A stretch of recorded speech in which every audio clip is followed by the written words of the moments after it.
Halo semuanya, perkenalkan nama saya Daris Radiananda Barus. Saya berasal dari Prodi Pendidikan Bisnis dengan NIM 722-114-3011. Jadi di sini saya akan membawakan salah satu materi pembelajaran dari mata kuliah Profesi Pendidikan yang berjudul Peran Guru dalam Manajemen Pendidikan. Nah, jadi kita langsung masuk ke pembahasannya saja. Yang pertama, jika kita membahas manajemen, apa sih itu pengertian manajemen? Jadi pengertian manajemen merupakan sistem tingkah laku manusia yang kooperatif dalam melaksanakan tugas dan tanggung jawabnya dengan kepemimpinan yang teratur melalui usaha yang terus-menerus dilandasi tindakan yang rasional. Kemudian kita membahas ke dalam fungsi manajemen. Apa sih itu fungsi manajemen? Jadi fungsi manajemen ini dibagi menjadi beberapa bagian lagi. Yang pertama itu ada perencanaan atau planning. Perencanaan yang kata dasarnya rencana pada dasarnya merupakan tindakan memilih dan menetapkan segala aktivitas dan sumber daya yang akan dilaksanakan dan digunakan di masa yang akan datang untuk mencapai tujuan tertentu. Yang kedua itu ada pengorganisasian atau organizing. Pengorganisasian diartikan sebagai kegiatan pembagian peranan, tugas, dan tanggung jawab pada orang atau bagian yang terlihat dalam kerjasama sekolah. Karena peranan, tugas, dan tanggung jawab ini demikian banyak dan tidak dapat diselesaikan oleh satu orang atau satu bagian saja. Kemudian itu masuk kepada penyusunan pegawai atau staffing. Fungsi staffing dalam konsep manajemen merupakan fungsi yang tidak kalah pentingnya, tapi agak berbeda dengan fungsi lainnya. Penekanan dan fungsi ini difokuskan pada sumber daya manusia yang akan melakukan kegiatan-kegiatan yang telah direncanakan. Nah, berikutnya itu ada fungsi pengarahan atau directing. Pengarahan diartikan sebagai suatu usaha untuk menjaga agar apa yang telah direncanakan dapat berjalan seperti yang dikehendaki. Artinya, yang telah direncanakan sebelumnya hendaknya dapat direalisasikan sebagaimana seharusnya. Lalu kemudian ada pengkoordinasian. Nah, pengkoordinasian ini merupakan suatu aktivitas manajer membawa orang-orang yang terlibat dalam organisasi ke dalam suasana kerjasama yang harmonis. Orang-orang yang terlibat tersebut dijadikan satu kesatuan yang utuh, satu teamwork yang solid, sehingga tidak satupun di antara mereka terpisah dengan yang lain dalam melaksanakan fungsinya. Kemudian ada pencatatan atau pelaporan. Segala kegiatan organisasi pendidikan, mulai dari perencanaan hingga pengawasan, bahkan pemberian umpan balik, tidaklah memiliki arti jika tidak direkam secara baik melalui pencatatan-pencatatan yang benar dan tepat. Semua proses atau kegiatan yang direncanakan dan dilaksanakan dalam organisasi formal seperti lembaga pendidikan pada umumnya selalu dipertanggungjawabkan. Lalu yang terakhir ada fungsi pengawasan atau controlling. Pengendalian manajemen menurut Stoner tahun 1982 ialah proses melalui manajer dapat memastikan bahwa aktivitas yang aktual sesuai dengan direncanakan. Sedangkan proses pengawasan mencatat perkembangan ke arah tujuan dan memungkinkan manajer mendeteksi penyimpangan dari perencanaan tepat pada waktunya untuk mengambil tindakan korektif sebelum terlambat. Nah, itu tadi dia fungsi-fungsi dari manajemen. Kemudian kita masuk ke dalam bidang tugas manajemen. Bidang tugas manajemen pendidikan di sekolah itu menyangkut beberapa aspek.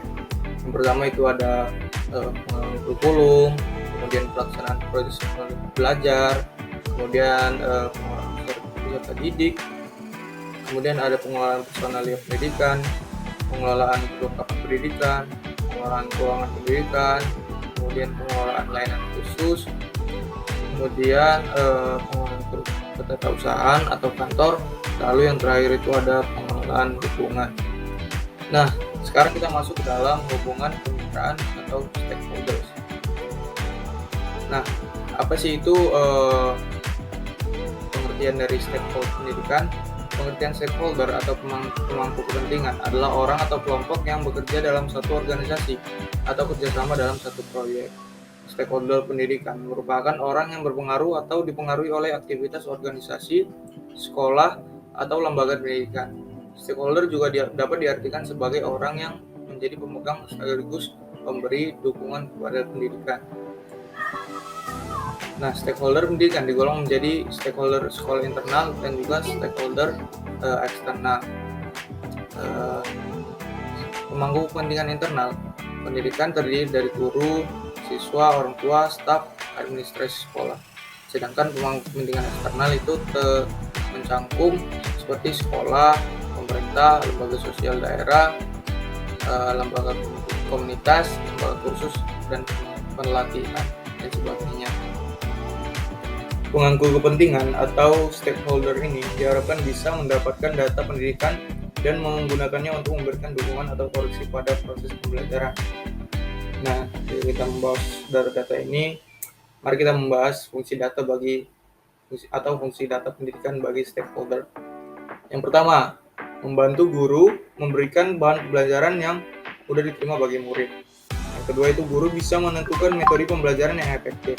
Kemudian, membantu guru dalam mengendalikan siswa di kelas, lalu bisa membantu guru berinovasi dalam mengajar dan menciptakan suasana kondusif di kelas. Lalu yang terakhir itu penyampaian materi pelajaran bisa lebih kreatif dan menyenangkan. Nah, jika membahas stakeholder dalam sekolah, itu siapa saja sih? Berikut merupakan penjelasannya.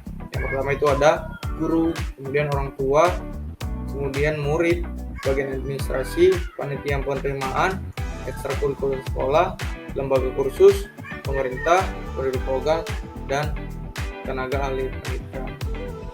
Nah, kemudian kita masuk ke dalam peran stakeholder pendidikan. Yang pertama itu ada peran guru, yaitu menyampaikan materi pembelajaran, menyiapkan metode pembelajaran, menyiapkan kurikulum belajar harian, membuat rencana pembelajaran harian, bulanan, dan tahunan. Lalu peran orang tua. Peran orang tua itu mendukung pendidikan murid di sekolah, membiayai pendidikan anak murid. Lalu yang terakhir memfasilitasi kebutuhan pendidikan anak murid. Lalu kemudian kita masuk peran pemerintah. Peran pemerintah itu menyediakan fasilitas pendidikan yang memadai, membuat kurikulum yang baik, memberikan program pendidikan yang sustainable, lalu mendukung semua upaya peningkatan mutu pendidikan dan juga mengadakan program peningkatan mutu pendidikan. Nah, kemudian itu ada peran karyawan sekolah. Staf dan karyawan sekolah diharapkan bisa bekerja sama untuk saling diskusi tentang aturan pendidikan di sekolah dan menyebarkan informasi tentang pendidikan. Hal ini bertujuan untuk memperbaiki kinerja karyawan dan mengatasi masalah yang terjadi. Kemudian yang terakhir itu peran tenaga ahli pendidikan atau profesional. Tenaga ahli profesional pendidikan bisa memberikan saran dan nasihat yang baru tentang pendidikan. Orang-orang itu umumnya menguasai berbagai teori dan solusi atas masalah pendidikan yang dihadapi oleh guru, orang tua, dan murid. Kita sendiri bisa dengan mudah menemukan lembaga kursus daerah kita yang didirikan oleh tenaga ahli pendidikan. Nah, yang terakhir itu ada hubungan sekolah.